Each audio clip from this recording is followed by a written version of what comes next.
In this video, I'm going to show you how to make surgeon scrub cap for long hair. If you want a digital copy of a pattern to scale so you can print it and cut out, send me an email. Or you can go to Etsy and get your pattern now. As you can see, only your fantasy and taste is the limit to how your scrub cap will look like. I'm going to show you how to make this particular scrub cap. To create your scrub cap, you will need paper to make the pattern. All measurements are in inches.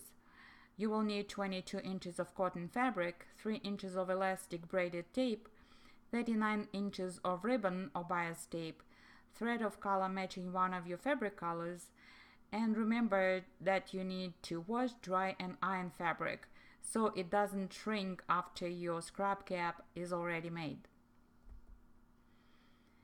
On this screen you'll see the 4 parts with all the measurements. I also typed them out for you on the right side of the screen. You will need side of cap, top of cap, back side of ponytail pouch, and casing for elastic band. This is how you will put all the pattern parts on the fabric. You will need to fold fabric along this edge. Place short side of cap, the center that will cover forehead, on fold of fabric, like this. You will need 2 layers of fabric only for side of cap. You will need only 1 layer of fabric for top of cap, back side of ponytail pouch, and casing for elastic tape. Cut out side of cap out of folded fabric. Short side is where the fabric fold needs to be.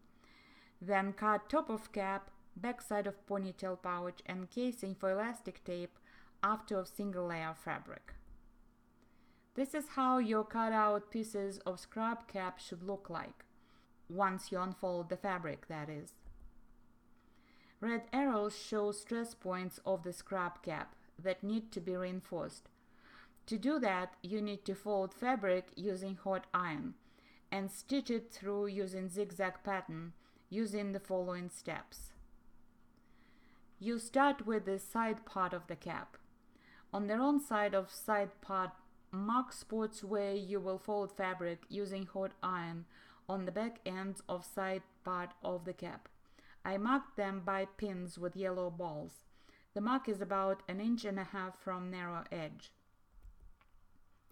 Using hot iron, fold about 1/4 inch of fabric starting from narrow edge at the back of the side part of cap toward the pin. At the pin, fabric fold should end. This is how back ends of side part of scrub cap should look like after you apply zigzag stitch to secure fabric folds you created in the previous step. On the wrong side of top part of the cap, mark places where you will start fabric fold 1 inch to the left and to the right from the point where you will later attach ponytail pouch. I put pins with yellow balls in those spots.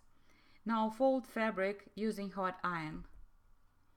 This is how sides of top part of your scrub cap should look like after you apply zigzag stitch to secure fabric folds you created in the previous step. The next step is folding fabric at the top of back part of ponytail pouch using hot iron. Red arrows point at the fold in the fabric. It's only 1/4 inch wide. Next, place back part of ponytail pouch right side to right side of top part of your scrub cap, with corners of back side of ponytail pouch overlapping top part of scrub cap about 1/4 inch. Start straight stitch at one of the pins with yellow ball 3/8 inch from the edge of fabric and finish at the other pin with yellow ball. Use zigzag stitch to secure edges of ponytail pouch where you just applied straight stitch to give that side of pouch finished look. The next step is creating your future casing for the elastic tape. Use hot iron to fold fabric 1/4 of an inch wide on all four sides of the future casing for elastic tape. In this step, prepare a spot for elastic tape casing by ironing down the seam between top part of cap and back side of ponytail pouch, in a way that top part of cap stays flat, but back side of ponytail pouch is folded away to the other side of the seam, up in this image. Now flip the top part of cap wrong side up. You have already prepared the future casing for elastic tape. It will go along the free edge of back side of ponytail pouch and across top part of cap, just like you see in the next image. Long side of elastic tape casing should be flush with the edge of ponytail pouch.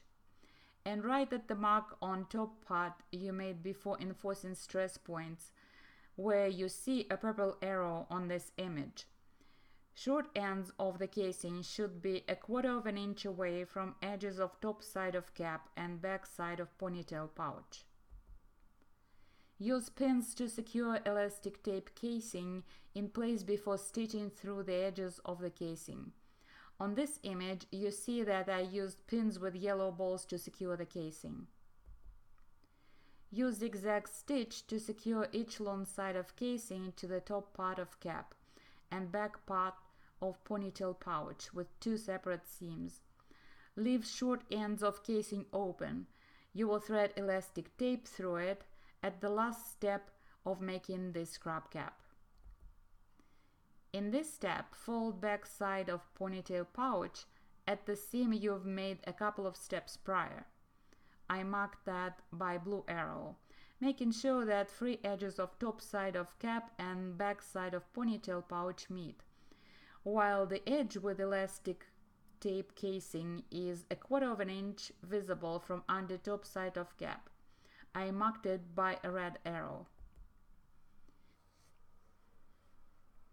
In the next steps, you will need to finish straight stitch connecting back and front sides of ponytail pouch together. I marked that by purple arrow. Very important, straight stitch should not run across short ends of elastic tape casing. They should be free.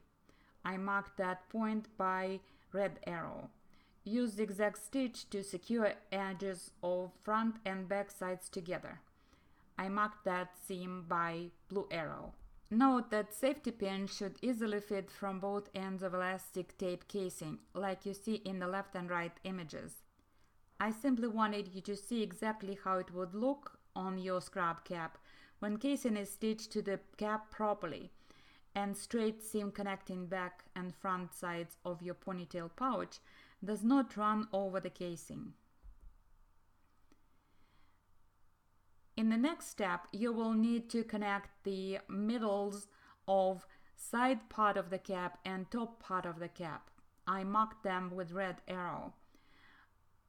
Also, you will need to connect back ends of side part with the top part where the pouch starts. So put the two parts together, right sides toward one another, connecting middles and ends of side part of cap, 1/2 an inch from ends of side part narrow ends. Put spots on top part of cap where casing for elastic tape is stitched to the top part of cap. I marked that by purple arrows. In this image, middles are connected by a pin with big red ball, and ends of side part of cap are connected to the top part of cap by pins with big green balls. I also used blue and red arrows to make it easier for you to see. Pin the rest of side part to the top part of the cap together with about 1/2 an inch distance between the pins. This is how two parts pinned together look on the other side. Stitch top part and side part of cap together, starting at one of the pins with big green ball toward the pin in the middle with the red ball.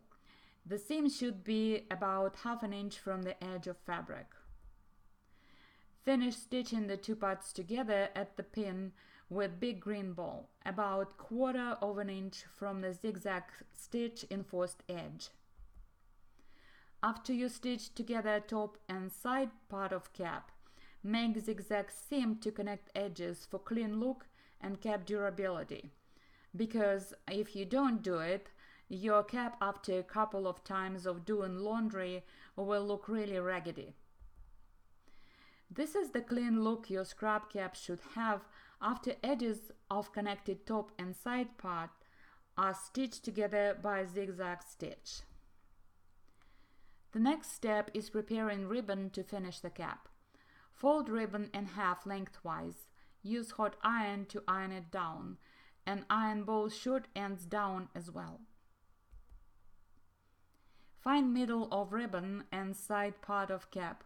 Pin them together with edge of side part of cap being at the fold of the ribbon. Pins with big green balls in the image secure short ends of side part of cap to the ribbon at the edge of casing for elastic tape. There are 3 steps for just one operation here. I put all those images to make it easier for you to understand. Fold ribbon edge to edge lengthwise and start connecting sides of ribbon together using straight stitch from one of the ends. Then continue your stitch making sure that it goes through both top and bottom sides of ribbon. And you will finish stitching ribbon together at the other end of ribbon.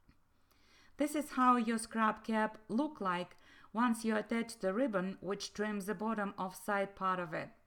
And 3 ends form ties you will use to make it fit right on your head, like I did here. I'm wearing this hat and the ribbon runs across my forehead. Also, ties are tied together on the back, around the pouch. Now attach small safety pins to both ends of 3-inch long elastic tape before you thread it through the casing. Insert one of the safety pins into the casing and thread it till it reaches the other end of the casing. The second safety pin will help you either keep the other end of elastic tape just outside of where you started the threading, or catch it if it disappears inside the casing. When the first safety pin is out of the casing at the other end of it, pull both ends of elastic tape at the same time, so about 1.5 inches of it is out of the casing, and remove safety pins. Next, place ends of the elastic tape one over the other, so they overlap about 1.5 inches. Use zigzag stitch to secure elastic tape ends together. Your elastic tape is now fixed together and you can pull the casing so your elastic tape is completely inside it. Turn your ponytail pouch out to the right side. Congratulations! This is your finished cap. This is how your cap looks like from the front and back, with ribbon ends free and tied together. This is again one more look at how beautiful your caps might be. It all depends on your taste, really. This is the end of Surgeon Scrub Cap for Long Hair tutorial. If you want a digital copy of a pattern to scale so you can print it and cut out, send me an email. Or you can just go to Etsy and get that pattern. Thank you for watching.